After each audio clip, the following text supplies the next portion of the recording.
Marathi cinema हा नेहमीच पुढारलेला राहिलाय, त्यामुळे चित्रपटांमध्ये आपण अनेक वेगवेगळे विषय पाहिलेत। बॉलिवूड प्रमाणे नुसते हिरो आणि विलन्स वाले चित्रपट इथे नाहीत, तरीही असे काही चित्रपट झालेत ज्यातले विलन्स केवळ पडद्यावर किंवा ऑन स्क्रीन भीतीदायक वाटले नाहीत, तर अगदी ऑफ स्क्रीनही प्रेक्षकांना त्यांची भीती वाटलीये किंवा राग आलाय।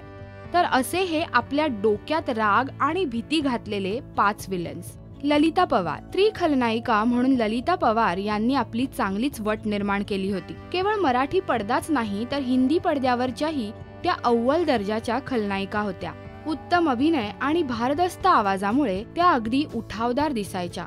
उषा नाडकर्णी। माहेरची साडी चित्रपटातली ही खाष्ट सासू लोकांच्या खूपच चांगली लक्षात राहिली आणि ती खूप कन्व्हिन्सिंग होती, कारण तब्बल 18 वर्षांनी जेव्हा पवित्र रिश्ता सारखी मालिका टीव्हीवर रुजू झाली तेव्हा त्यातल्या खाष्ट सासूच्या भूमिकेतही उषा नाडकर्णी यांचीच निवड केली गेली।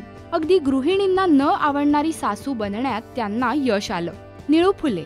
हे एक असं व्यक्तिमत्व ज्यांनी खलनायक कसा असावा याची जणू नियमावलीच बनवली। त्यांच्या बाई वाड्यावर या एका वन लाइनरने अनेक बाया बापड्यांची झोप उडवली। अगदी खऱ्या आयुष्यातही निळू फुलेंना पाहून स्त्रिया घाबरून स्वतःचा रस्ता बदलत असल्याचा अनुभव त्यांनी स्वतः सांगितलाय।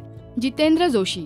मेवणे मेवणे मेवण्यांचे पाहुणे हा संवाद म्हणून बच्चू आणि DSP ला भिडलेला साई खूपच चांगला लक्षात राहिलाय, तो त्याच्या दुष्ट स्वभावामुळे आणि त्याच्या स्टाईल स्टेटमेंटमुळे। त्याचा DSP आणि श्रेयसच्या विरोधात असलेला त्याचा दुष्टपणा दुनियादारी मधल्या प्रेमकथेला आणि यारी दोस्तीला उठावदार दिसायला मदत करून गेला।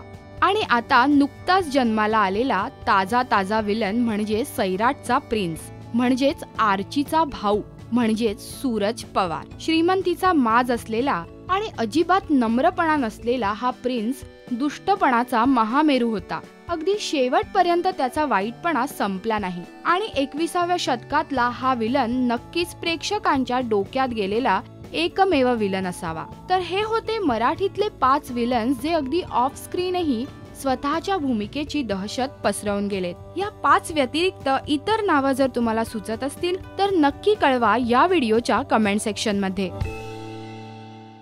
हाय, मी प्रार्थना बेहरे। प्लीज सबस्क्राइब टू राष्ट्रीय मराठी।